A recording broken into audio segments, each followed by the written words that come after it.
3. La batalla de Isban V. El capitán Balaan estaba de pie en su atril de mando, inmóvil, e intentaba mantener controlada su respiración mientras contemplaba a las tres majestuosas figuras que se habían reunido en el puente de mando de la nave Ferrum. El forjador de hierro Diederik se encontraba al mando de la navegación, igualmente impresionado por las gigantescas siluetas de los tres primarcas, que estaban discutiendo el mejor método para destruir a las fuerzas enemigas desplegadas en Isban V. En sus lecturas históricas se mencionaba el carisma de antiguos héroes de leyenda, el poderoso Héctor, el valiente Alejandro y el sublime Torquil. Los relatos hablaban de cómo los hombres se quedaban mudos ante su increíble majestad. Por ello, aquellos héroes habían sido descritos mediante maravillosas hipérboles que, a juicio de muchos, eran exageraciones evidentes pensadas para magnificar su fama. Balaan había dado por sentado que la mayoría de aquellos relatos eran invenciones recargadas, hasta que vio por primera vez a un primarca y entonces comprendió que debían ajustarse mucho más a la verdad. Sin embargo, ver a tres de ellos reunidos no se parecía a nada que pudiera describir. No había palabras capaces de transmitir el temor reverencial que inspiraba la visión de guerreros tan perfectos como los que se hallaban en el puente de mando de su nave. Ferrus Manus, equipado con su reluciente armadura negra, aventajaba en estatura a sus hermanos por casi una cabeza. Caminaba de un lado a otro como un león medusano enjaulado, a la espera de noticias del resto de su legión. De vez en cuando golpeaba la palma de su mano metálica contra el puño cerrado, y Balaan percibía en cada movimiento la urgencia que lo consumía por llevar la lucha directamente contra los traidores. Comparado con el primarca de los manos de hierro, de espaldas anchas y musculatura imponente, Corax, señor de la Legión de la Guardia del Cuervo, parecía más delgado y alto. Su armadura también era negra, pero de un tono tan profundo que parecía no reflejar luz alguna, como si absorbiera toda aquella que se atreviera a posarse sobre ella. El borde de la pieza era de marfil claro, y unas grandes alas de plumas oscuras se alzaban a cada lado de su rostro, de rasgos pálidos y aquilinos. Sus ojos eran como carbones oscuros y penetrantes, y en los guanteletes llevaba desenvainadas largas garras de plata reluciente. El primarca de la Guardia del Cuervo no había pronunciado palabra hasta ese momento, pero Balaan había oído decir que era un guerrero taciturno, que solo expresaba su parecer cuando tenía algo verdaderamente valioso que aportar. El tercero era Vulcan, señor de la Legión Salamandra, hermano muy querido por Ferrus Manus, pues ambos eran maestros de la forja además de guerreros. Vulcan tenía la piel oscura y correosa, y su mirada reflejaba una sabiduría tal que habría hecho sentirse humilde al más docto erudito del imperio. Su armadura brillaba con tonos verde mar, y cada placa estaba decorada con motivos de llamas formados por incrustaciones de fragmentos de cuarzo de diversos colores. Una de las hombreras había sido labrada a partir del cráneo de un gran dragón de fuego, la bestia que, según se contaba, había cazado durante su legendaria competición con el emperador siglos atrás. La otra estaba recubierta por una capa de escamas tan duras como el acero, tomadas de otra temible criatura originaria de Nocturno. Vulcan portaba además un arma de manufactura extraordinaria, diseño con cargador superior y cañón estriado, rematado en la boca por la figura de un dragón rugiente. Balaan conocía bien esa pieza de plata y bronce, forjada años atrás por el propio Ferrus Manus como regalo para su hermano. Había presenciado el momento en que se la entregaba nuevamente, y sintió inmenso orgullo al ver cómo el guerrero de piel oscura la aceptaba con solemnidad, y juraba empuñarla en la batalla que se acercaba. Estar tan cerca de semejantes seres era un honor que Balaan sabía difícilmente repetible. Decidió grabar cada detalle en su memoria y dejar constancia escrita, para que los futuros capitanes de la nave Ferrum supieran la distinción que había recaído sobre su embarcación. Balaan había llevado a la tripulación y a la propia nave hasta sus límites para llegar al sistema de Isban con la mayor rapidez posible. Al arribar, comprobaron que coincidían con las naves de la Guardia del Cuervo y las Salamandras. Exploraciones discretas habían determinado las posiciones enemigas, y los primarcas ya habían trazado las zonas de descenso y los vectores de ataque más favorables. Sin embargo, nada podían emprender hasta que llegaran el resto de las legiones encargadas de sofocar la rebelión de Horus. Llegar al objetivo y verse obligados a esperar contrariaba profundamente su voluntad de cumplir los designios del emperador. Pero incluso Ferrus Manus, a pesar de su ira contenida, reconocía que sin refuerzos sería temerario lanzarse contra las defensas organizadas del Señor de la Guerra. 10 compañías de la Guardia Morlock viajaban a bordo de la Ferrum. Eran los guerreros más letales y curtidos de la Legión, y Balaan sabía que ninguna fuerza enemiga podría sobrevivir al choque de su furia. Los Manos de Hierro iniciarían el asalto con estas tropas de élite, lo cual le parecía justo, que los mejores fueran los primeros en enfrentarse al enemigo. Bajo el mando de Gabriel Samar, los Morlock ardían en impaciencia por medirse con los hijos del emperador y cobrar por los crímenes deshonrosos cometidos contra sus hermanos en el recinto de forja del Yunque de Hierro. El resto de la 52ª expedición seguía avanzando tras la nave principal, aunque sin una fecha exacta de llegada, y cada minuto de demora brindaba más tiempo a los traidores para reforzar sus líneas. Las flotas de Corax y Vulcan ya estaban listas para intervenir, pero el astrópata Cistor aún no había recibido señal alguna de los otros hermanos de Ferrus Manus, las legiones de los portadores de la palabra, los amos de la noche, los guerreros de hierro y la legión alfa. ¿Ya están todas las unidades listas y en posición?, preguntó Ferrus Manus, sin apartar la vista de la pantalla de observación. Balaan asintió. Lo están, mi señor. ¿Seguimos sin saber nada de las demás legiones? Nada, mi señor, confirmó el capitán, tras revisar el vínculo con las cámaras corales de los escasos astrópatas supervivientes. Era un ritual que se repetía cada pocos minutos. La espera resultaba insoportable para guerreros ansiosos por castigar a quienes habían manchado el honor fraterno con su traición. La compuerta del puente se deslizó hacia un lado. Entraron dos guerreros exterminadores de la Guardia Morlock, seguidos por la figura delgada del astrópata Cistor. Apenas hubo puesto un pie dentro, Ferrus Manus ya estaba junto a él. Lo tomó por los hombros con sus manos metálicas, en una presión que amenazaba con aplastarlos. ¿Qué noticias hay de las otras legiones?, exigió el primarca, con los ojos plateados brillando a escasos centímetros del rostro de Cistor. Mi señor, he recibido mensajes directos de vuestros hermanos primarcas, respondió Cistor, retorciéndose levemente bajo la fuerza de la presa. Dímelo ya. ¿Están en camino? ¿Podemos comenzar el ataque? Ferrus, intervino Corax con voz serena, pero cargada de autoridad. Lo aplastarás antes de que pueda terminar de contestar. Suéltalo. Ferrus Manus exhaló un suspiro tenso y se apartó, dejando al astrópata tembloroso. Vulcan se acercó entonces. Cuéntanos lo que hayas averiguado. Las legiones de los portadores de la palabra, la legión alfa, los guerreros de hierro y los amos de la noche se hallan a pocas horas de distancia, explicó Cistor con calma. Saldrán de la disformidad en las cercanías del quinto planeta. ¡Excelente!, exclamó Ferrus Manus, alzando el puño triunfante y volviéndose hacia sus hermanos. Entonces nos corresponde el honor de derramar la primera sangre. Preparad el asalto planetario total. Su entusiasmo era contagioso, y Balaan sintió arder la propia sangre al saber que pronto llevarían la ira y el juicio del emperador hasta los rebeldes. Mientras recorría de nuevo el puente, Ferrus fue trazando el plan. Los Morlock y yo iremos en vanguardia. Corax, tu legión asegurará el flanco derecho de la depresión de Urgaya y luego avanzará hacia el centro. Vulcan, tú te encargarás del flanco izquierdo. Ambos primarcas asintieron. Incluso Corax, habitualmente reservado, mostraba señales de impaciencia ante la perspectiva de medir fuerzas con el enemigo. Las legiones que faltan desembarcarán en cuanto salgan de la disformidad, continuó Ferrus. Consolidarán la zona de descenso y reforzarán nuestro avance. Sus ojos brillaban con la intensidad de la magnesia al encenderse. Tras estrechar la mano de sus hermanos, se dirigió a toda la tripulación. Los traidores no esperan que golpeemos tan pronto. Tenemos la ventaja de la sorpresa. Que el emperador nos juzgue si la desaprovechamos. Las fuerzas del señor de la guerra no habían desperdiciado el tiempo ganado gracias a las demoras ajenas.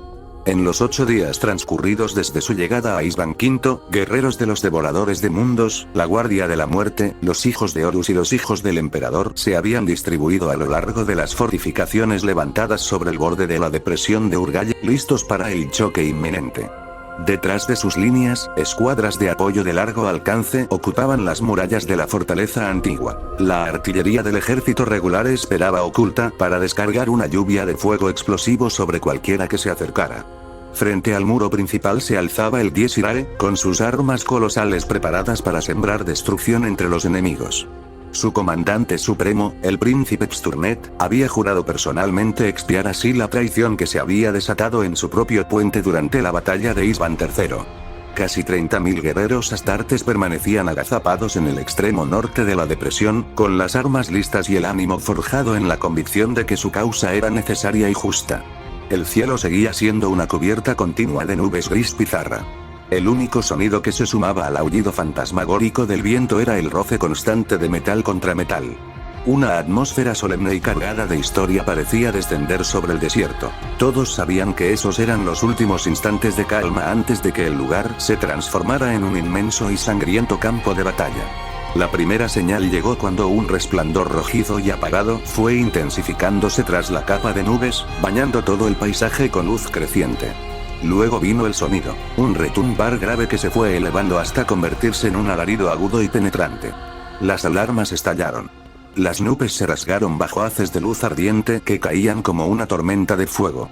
Todo el borde de la depresión se estremeció bajo una serie de detonaciones catastróficas, y la línea defensiva entera quedó sometida a un bombardeo ensordecedor y devastador. Durante largos minutos, las fuerzas leales machacaron la superficie desde la órbita con una furia que parecía anunciar el fin del mundo. Cuando por fin cesó el fuego, el eco de su potencia se disipó lentamente junto al humo denso y acre. Sin embargo, los hijos del emperador habían cumplido con maestría su tarea al diseñar aquellas defensas. Estaban bien protegidos, y la estructura resistió el castigo. Desde su puesto de observación en el torreón antiguo, el propio Horus sonreía. Contempló cómo el cielo se oscurecía de nuevo al ser atravesado por miles de cápsulas de descenso, que caían ardientes hacia la atmósfera. Se volvió hacia la figura combativa de Angron y hacia la de su hermano, el espléndido Fulgrim. Recordad bien este momento, amigos míos. Los que se dicen leales al emperador se dirigen directamente a su propia tumba. El estruendo dentro de la cápsula era ensordecedor, un rugido ígneo e incesante que convertía el interior en un horno sofocante. Solo la resistencia extrema de la ceramita de sus armaduras permitía lanzarse al ataque de esa forma. Santar sabía que la rapidez de la maniobra tomaría desprevenidos a los rebeldes, que aún estarían recuperándose de los efectos del bombardeo orbital. Ferrus Manus estaba sentado frente a él. Sobre las rodillas descansaba una espada totalmente nueva, y el resplandor del descenso se reflejaba en la plata de sus ojos. Completaban el grupo otros 3 guerreros Morlock, la vanguardia más selecta, la punta de la lanza que debía atravesar el corazón de la resistencia enemiga. El cielo sobre la depresión de Urgall se cubrió de miles de trayectorias incandescentes. El poder combinado de 3 legiones bajaba para cobrar una venganza implacable contra antiguos hermanos. Santar sentía el deseo de destrucción crecer con cada respiración que sus pulmones realizaban a través de los nuevos componentes metálicos de su cuerpo mejorado. 10 segundos para el impacto, anunció la voz mecánica. Santar se tensó y se afianzó contra el eje central de la cápsula. Los servomotores de su armadura de exterminador ajustaron su resistencia para soportar la desaceleración brutal. A través de los paneles blindados llegaban estruendos secos y continuos. Reconoció el sonido de la artillería defensiva abriendo fuego.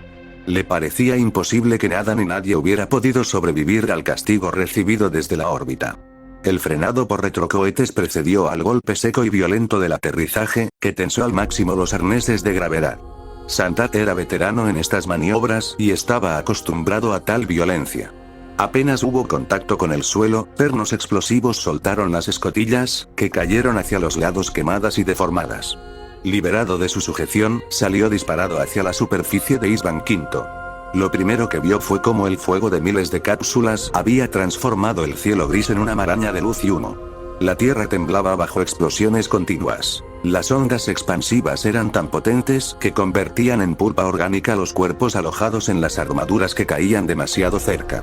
El escarpe que se alzaba frente a él estaba iluminado por el fuego cruzado. Miles de astartes ya se enfrentaban en un combate furioso. «Adelante», gritó Ferrus Manus, lanzándose al galope hacia la elevación. Santar y los Morlock lo siguieron hacia el enloquecido torbellino de la batalla. Vio que el grueso de los manos de hierro había impactado justo en el corazón de las defensas enemigas. El desierto negro ardía tras el bombardeo orbital, y los restos retorcidos de búnkeres, reductos destrozados y trincheras derrumbadas eran un terrible recordatorio de su poder destructivo. Casi 40.000 guerreros astartes leales combatían a lo largo del escarpe, ante las imponentes murallas de la antigua fortaleza. La rapidez y ferocidad del ataque habían tomado completamente por sorpresa a los traidores. Incluso con los filtros sensoriales automatizados de la armadura, el estruendo resultaba ensordecedor. Estallidos, descargas y gritos de odio que se alzaban con fuerza. Las llamas del combate iluminaban las nubes. Las estelas luminosas de los proyectiles y haces láser cruzaban sin cesar el campo de batalla. El suelo retumbó con el paso pesado de un coloso enfurecido cuando el Dies Irae avanzaba sin inmutarse bajo lluvias de misiles y fuego concentrado. Sus armas inmensas brillaban al disparar, abriendo brechas profundas en las filas leales. Varias esferas de luz cegadora aparecieron sobre el desierto al activarse los cañones de plasma del Titán. Creaban cráteres de cientos de metros de diámetro, vaporizando a docenas de guerreros de golpe y fundiendo la arena en láminas de vidrio oscuro. Ferrus Manus parecía una divinidad de la guerra. Aplastaba a los rebeldes contra el suelo con golpes de sus puños relucientes o los abatía con disparos de una pesada pistola de gran calibre, diseñada con refuerzos y detalles robustos. La espada que llevaba consigo permanecía aún en su vaina. Santar se preguntaba qué clase de arma era y por qué no la había desenvainado todavía. Un centenar de contrincantes surgió de un complejo de trincheras parcialmente destruido situado frente a ellos. Una mezcla de guerreros de los hijos de Horus y la Guardia de la Muerte. Santar deslizó las garras relámpago desde los guanteletes. Disfrutaba de la oportunidad de medirse en combate directo en medio de tal confusión. Los rebeldes mantuvieron la línea y dispararon desde la cadera justo antes del choque. Santar destripó al primero y se lanzó sobre el resto con una agilidad que habría honrado cualquier modelo de armadura marca 4. Disparos de Volter y filos de espada sierra repiquetearon contra su blindaje, pero la forja de los manos de hierro resistía sin ceder. Ferrus Manus abatía a los enemigos por decenas. La confianza excesiva de los traidores se desmoronaba ante la majestuosa figura de ese guerrero casi divino. Trincheras y búnkeres se convirtieron en un torbellino de enfrentamientos, con el fondo constante de explosiones y el estruendo incesante de la matanza.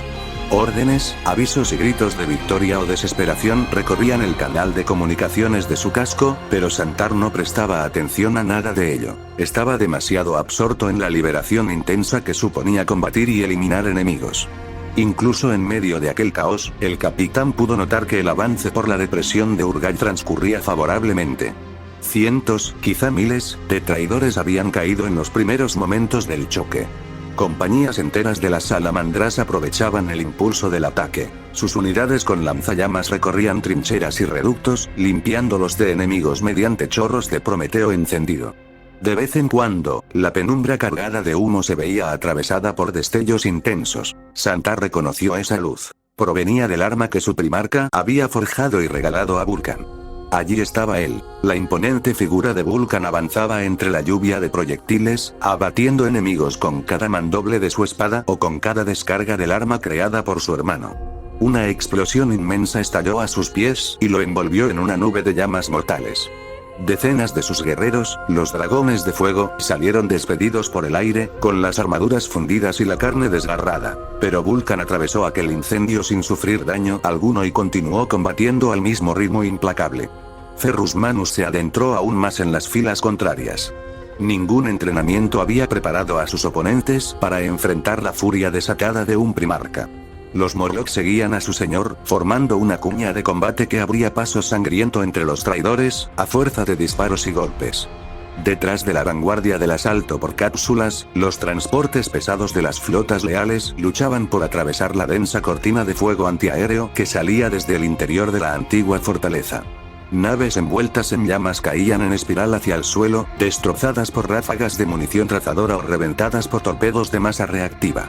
Cientos de embarcaciones más se esforzaban por mantener la trayectoria mientras descendían hacia la zona de aterrizaje, transportando equipo pesado, artillería, tanques y máquinas de guerra destinadas a la superficie de Isban V. Nubes de polvo fino se alzaron y oscurecieron gran parte del área de despliegue al abrirse las enormes compuertas de carga. De ellas salieron decenas de tanques de combate, desde los modelos Land Raider hasta los Predator. Compañías enteras de vehículos blindados cruzaron rugiendo el terreno, haciendo crujir la arena bajo sus cadenas, mientras se apresuraban a sumarse al combate que se libraba en el escape. Las unidades de artillería móvil Whirlwind y las piezas de apoyo del ejército se desplegaron en la llanura desértica y orientaron sus cañones contra las posiciones enemigas. Poco después, sus descargas se sumaron al estruendo incesante y ensordecedor de la batalla. Naves aún más pesadas descendieron sostenidas por chorros de propulsión, y de sus bodegas salieron los tanques superpesados de las fuerzas regulares. Los cañones inmensos de estas máquinas comenzaron a disparar proyectiles masivos contra las murallas antiguas y resistentes de la fortaleza. Lo que había comenzado como un ataque coordinado contra las líneas defensivas se transformó rápidamente en uno de los enfrentamientos más grandes de toda la Gran Cruzada.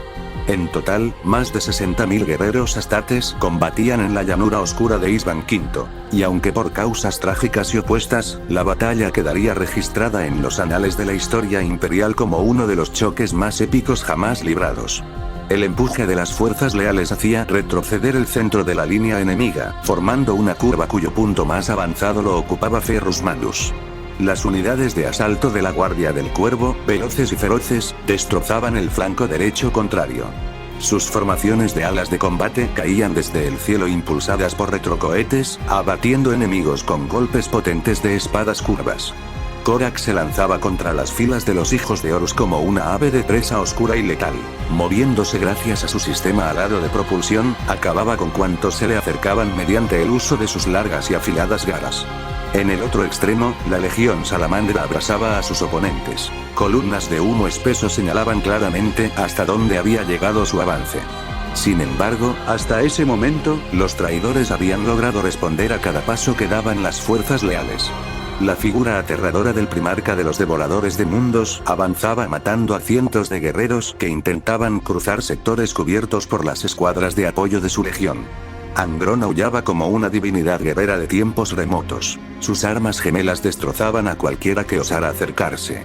Bajo sus golpes, los leales caían con la misma facilidad con que caían los rebeldes ante Ferrus Manus, Korax o Vulcan.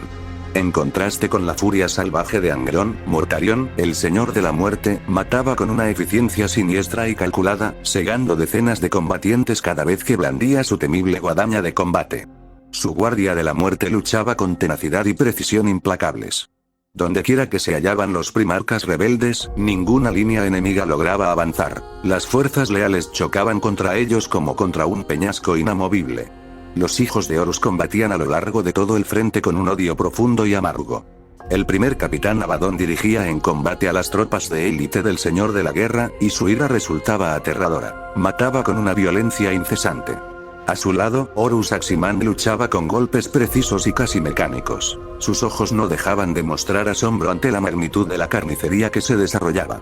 Los hijos del emperador mantenían el centro de la línea rebelde con una crueldad exacerbada.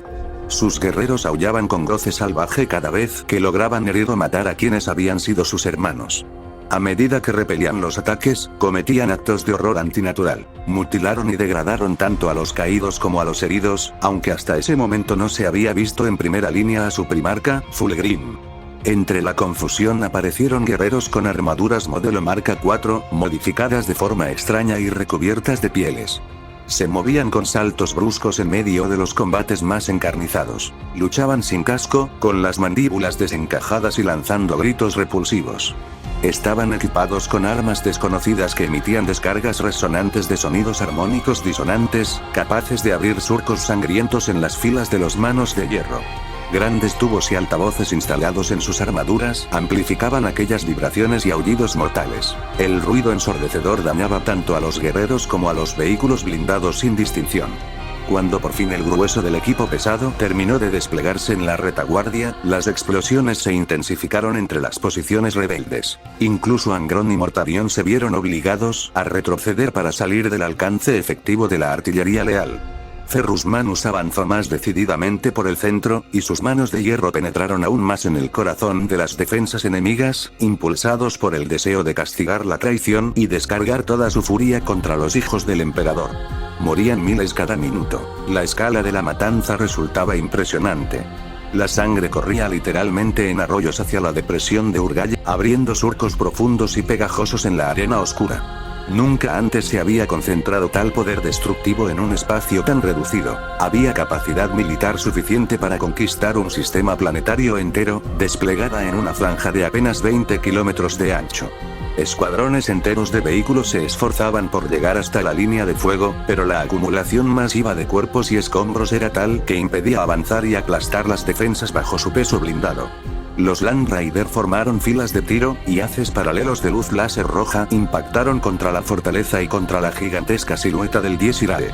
Los escudos de vacío del titán parpadearon y finalmente fallaron. Consciente del peligro, la máquina monstruosa cambió de objetivo. Dejó de disparar contra la infantería y orientó su potencia contra los blindados. Las formaciones de vehículos fueron diezmadas por descargas de plasma. Una docena estalló al instante cuando el calor extremo alcanzó sus células de energía. La matanza continuó sin cesar, a una escala inédita, sin que ninguno de los dos bandos lograra inclinar la balanza decisivamente. Los traidores contaban con buenas posiciones fortificadas, pero los leales habían aterrizado casi directamente sobre ellas y con notable superioridad numérica. El derramamiento de sangre era un espectáculo terrible. Antiguos hermanos, unidos por promesas solemnes de lealtad, combatían con el corazón lleno de rencor y odio. Ninguna legión obtenía ventaja real, pues la magnitud del conflicto hacía que muchas tácticas dejaran de ser efectivas. Ambos ejércitos permanecían trabados en una lucha feroz que amenazaba con consumirlos por completo. Julius avanzaba como bailando entre los choques. Lo que veía y oía de la matanza le provocaba espasmos de placer físico que recorrían su cuerpo mientras combatía con goce desmedido. Su armadura presentaba abolladuras y roturas en una decena de puntos, pero cada herida parecía solo dar mayor impulso a su danza letal. Antes de la batalla, había repintado su equipo con colores brillantes y chillones, diseñados para estimular su visión y sus sentidos recién despertados. También había modificado sus armas. Las expresiones de horror y repulsión que provocaba con cada golpe certero avivaban aún más su excitación. «Miradme y comprended lo grises y vacías que son vuestras vidas», gritaba, mientras se movía de forma delirante en medio de la carnicería. Hacía tiempo que se había quitado el casco para percibir mejor todo el caos. El estruendo de los disparos, el zumbido de las espadas al cortar carne y hueso, y el brillo de las estelas luminosas que cruzaban el aire. Anhelaba tener a Fulgrim a su lado en una batalla tan exquisita, pero sabía que el señor de la guerra tenía otros planes para el primarca de los hijos del emperador. Una mueca petulante apareció en su rostro extasiado. Giró sobre sí mismo y asestó un tajo perfecto que decapitó a un guerrero de los manos de hierro. Horus y sus estrategias. ¿Dónde queda en todo esto el momento para saborear la victoria?, pensaba. Los poderes y sensaciones que habían despertado en él debían usarse plenamente. Negarlos era ir contra su propia naturaleza. Recogió del suelo el casco del guerrero caído y extrajo la cabeza de su interior. Se detuvo un instante para saborear el olor intenso a sangre y carne quemada, pues la espada de energía había cauterizado la herida al instante. «Antes éramos hermanos», exclamó con fingida gravedad. «Y ahora estás muerto». Se inclinó, rozó con sus labios los del rostro inerte, y luego estalló en risas mientras lanzaba la cabeza al aire. Esta fue hecha pedazos al instante por una ráfaga de disparos que cruzaba la zona. Aullidos maníacos y explosiones retumbantes descendieron hacia él. Se apartó justo a tiempo de que una nueva oleada sónica pasara rugiendo muy cerca. El sonido era dolorosamente intenso, pero Julius gritó de deleite al sentir cómo vibraba a través de todo su cuerpo. Se puso en pie y vio acercarse un grupo de exterminadores con armaduras de brillo oscuro y bien mantenido. Sonrió con ferocidad al distinguir al que los dirigía: Gabriel Santar. Las insignias de primer capitán brillaban con claridad, como una guía en medio de la penumbra. Una nueva descarga de sonido brutal surcó el suelo junto a él, abriendo un surco profundo como si fuera una erupción volcánica surgida de la arena negra.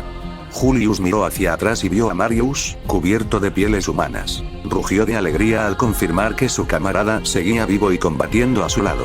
Marius Bairosean había añadido pinchos de hierro a su armadura y había arrancado la piel a los caídos en la fenice para recubrir con ella las placas ya manchadas de sangre. Al igual que Julius, no había salido indemne de maravilla. La monstruosa distensión de su mandíbula le había dejado la boca permanentemente abierta, como en un grito o aullido continuo. Donde antes tenía las orejas solo quedaban dos grandes huecos abiertos y sangrantes en la piel. Además, se había cosido los párpados a las cejas para mantener los ojos siempre desmesuradamente abiertos. Seguía llevando el gran instrumento musical que había tomado de la orquesta de Bekwatinska, aunque lo había modificado instalando empuñaduras reforzadas que le permitían usarlo como una aterradora arma sónica. Junto con sus camaradas, lanzó una descarga de escalas discordantes y chirriantes que hizo caer y retorcerse en el suelo a decenas de guerreros Morlock. Julius soltó un grito de júbilo y aprobación, para luego lanzarse contra Gabriel Santar y dirigir la punta de su espada directamente a su garganta. El espectáculo de horror que tenía ante sí casi le cuesta la vida al capitán. Aquellos hijos del emperador no se parecían a nada que hubiera podido imaginar ni en sus peores pesadillas. Hasta ese momento, los enemigos a los que se había enfrentado eran traidores desprovistos de honor, pero al menos se les reconocía todavía como astartes. Sus nuevos oponentes eran deformaciones degeneradas de ese ideal, monstruos retorcidos que exhibían sin pudor todas sus perversiones. Una figura monstruosa, envuelta en una servoarmadura cubierta de jirones sanguinolentos, aullaba mientras hacía girar de un lado a otro un arma extraña. Sus descargas letales destrozaban a los combatientes, provocando explosiones donde la armadura se fragmentaba y la carne parecía licuarse al instante. Cuando Santar alzó uno de sus puños de combate para interceptar el golpe dirigido contra su cabeza, reconoció bajo las alteraciones la figura y los rasgos deformados de Julius Caesarón. Su antiguo camarada se había transformado en un bailarín de la muerte. Reía y aullaba como un demente mientras giraba en círculos a su alrededor, asestando mandobles sin descanso. El arma de Caesarón era una especie de machete de energía, afilado y potente, capaz sin duda de atravesar incluso blindajes pesados. Santar se giró con toda la rapidez que le permitía su equipo para detener la trayectoria de la hoja, pero ni alguien tan veloz como él podía igualar la agilidad casi serpenteante de su enemigo. Logró atrapar la hoja cargada entre los dedos de su puño de combate, envueltos también en un campo de energía, y el choque provocó una explosión fuerte y cegadora. Al girar la muñeca con fuerza, la espada de Julius se partió, dejando solo un corto fragmento metálico sobresaliendo todavía de la empuñadura. Santar soltó un gruñido ahogado de dolor al notar cómo la piel de su mano quedaba adherida y fundida a las placas extremas de su propia armadura. Vio entonces que Julius había caído de espaldas. En la ceramita de su placa pectoral aún borboteaban los restos ardientes de la explosión, y su rostro era ahora una imagen espantosa. Carne quemada y contraída, con zonas de hueso al descubierto. A pesar de la intensa molestia que sentía en aquella mano convertida en un muñón abrasado, Santar sonrió bajo el casco y avanzó con pasos pesados y decididos para asestar el golpe definitivo al traidor. Alzó una pierna con intención de aplastarle el pecho. La potencia de su armadura de exterminador bastaría para fracturar sin dificultad incluso la placa más resistente. Entonces advirtió algo distinto. Julius no aullaba de dolor, sino de un placer intenso, casi orgásmico y desmedido. Se detuvo una fracción de segundo, paralizado por la repulsión profunda que le provocaba aquella reacción. Pero ese brevísimo instante fue todo lo que necesitaba su adversario. Julius alzó lo que quedaba de su arma, todavía cargada de energía, y se la clavó con fuerza en la ingle y parte baja del abdomen de Santar. El dolor fue inimaginable, recorriendo todo su cuerpo como una ola de agonía abrasadora. Julius Caesarón empujó hacia arriba el fragmento de su arma. Gotas y restos fundidos de la armadura cayeron sobre la arena oscura mientras la sangre del capitán manaba en abundancia. La hoja improvisada le abrió el vientre y penetró hasta rozar la placa pectoral, a medida que Julius se ponía en pie y acompañaba el movimiento con un vaivén que convertía el corte en desgarro continuo. Todo el cuerpo de Santar se estremecía convulsivamente.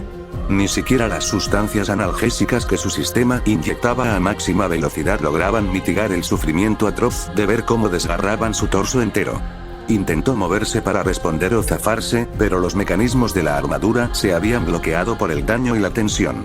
Julius lo miró fijamente a través de las aberturas del casco. Su rostro quedaba iluminado de forma siniestra por las llamas cercanas, dejando ver la piel desprendida y contraída y el brillo de los huesos que sobresalían en ambas mejillas. Por encima del estruendo inmenso de la batalla, y a pesar de los labios deformados y parcialmente derretidos de su enemigo, Santar oyó con claridad aterradora, mientras la vida se le escapaba en chorros, las palabras que este gorgoteó. «Gracias», susurró con voz quebrada y exultante. Ha sido algo verdaderamente exquisito.